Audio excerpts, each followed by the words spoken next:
Okay, so yesterday news broke that Ivan Toney has received an 8-month ban for breaching FA betting rules. This is going to pose a headache for Brentford because he's been in form this season.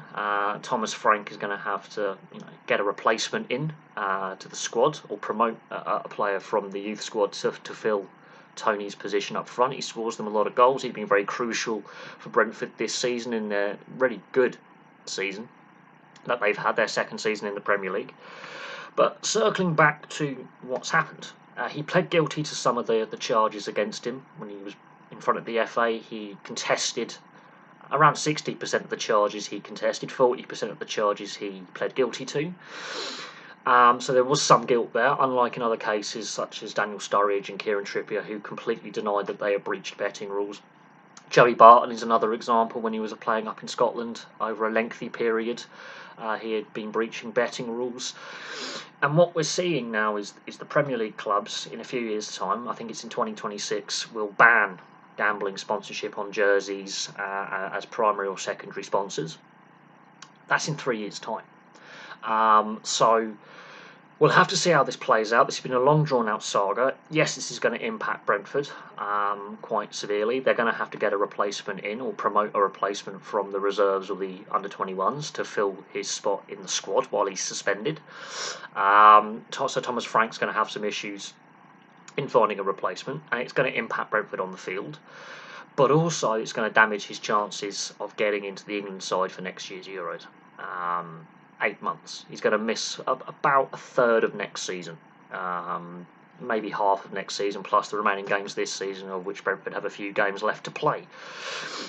And people were questioning why he was left out of the England squad to go to the World Cup. This is probably one of the reasons why, was this ongoing investigation into his betting breaches. But it does raise a bigger question, not just football, but a lot of other sports. He's one of a number of football players who've been banned for breaching betting rules. But we've seen it in snooker with Stuart Bingham. We've seen it in cricket, admittedly with Indian cricketers, but we've seen it in cricket.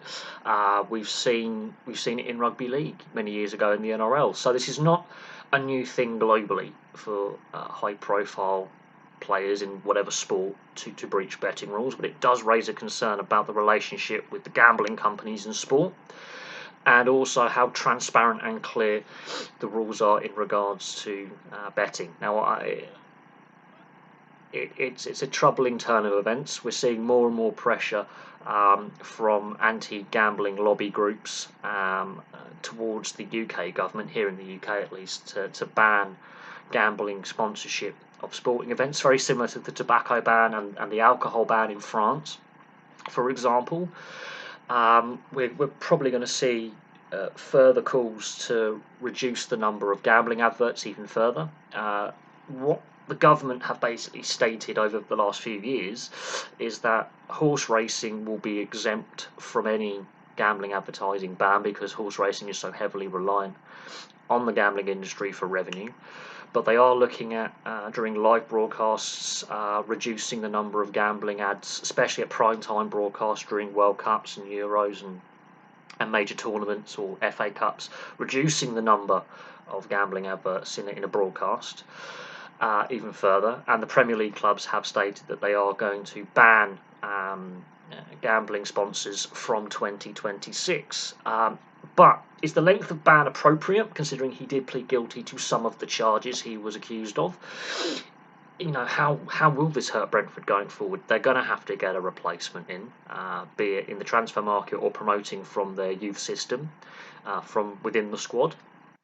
And will this impact his England career? Because, as I say, there were big calls to get him in the England squad for the World Cup we've just had. And he's been an informed player now for a couple of seasons in the Premier League, where he scored a lot of goals. He's one of the best English strikers in the Premier League right now. and there were questions about why he wasn't selected for last year's World Cup. Now we know the reasons why. I think this was a big reason why. It wasn't because of his form. I think it was because of these ongoing charges against him. So we'll see how this plays out. We'll see if he appeals, because he has a right to appeal the 8-month ban. But I think, considering he pled guilty to some of the charges, I don't think an appeal process will go very far. I think Brentford are going to have to take this on the chin, and we'll see how it plays out from here. Anyway, thank you very much for watching. Place your thoughts in the comment section below, and I'll have some more content for you very, very soon.